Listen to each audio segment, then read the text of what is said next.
4:30, a trend is taking over the workplace, and it could have an impact on local employers. So it's called quiet quitting. It's a phrase being used on social media with how the pandemic has reshaped the working world. And quiet quitting can range from sticking to just your minimum job requirements and possibly waiting for a better opportunity to come along. Joining us now to talk about this trend and the changing work dynamic is Carrie Bulger, a professor of psychology at Quinnipiac University. Thank you so much for being with us. Hi, Erin. Thanks for having me.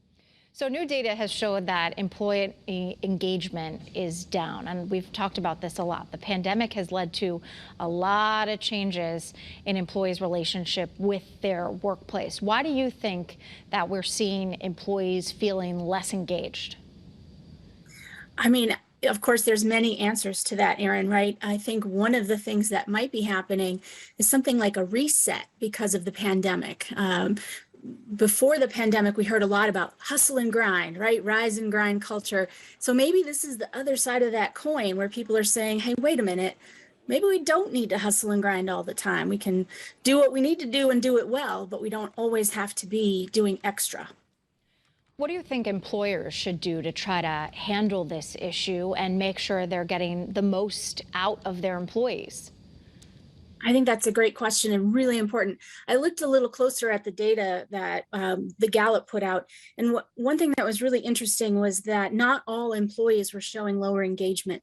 Some of the employees who were remote were reporting the highest engagement. And one of the things that people said in that study was that they didn't feel like their employers cared about their well-being. So I think one thing employers should do is do that. Care about your employees' well-being, involve them in some decisions about how work should look. Do some meaningful things to make employees feel like they are cared for in their workplace. I think that will go a long way. I think that's a great point. I also think that this trend could be potentially beneficial for employees to try to set some boundaries. Is that a fair thing to say? I totally agree. Again, before the pandemic, all this great technology that we had allowed us to kind of be always on call, right? We could access work no matter where we were, whether it was on the beach or at our kids' PTO meeting.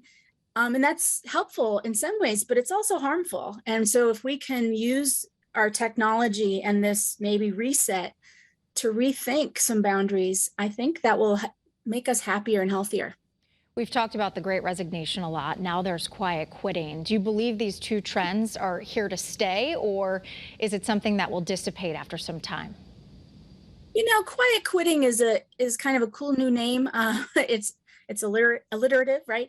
But the idea of it has been around for a long time. And in my field of organizational psychology, we certainly talk about making sure workers get treated fairly and wanting people to understand their jobs so that they can do them well. So I think the idea is here to stay because it's not all that new. The name is new.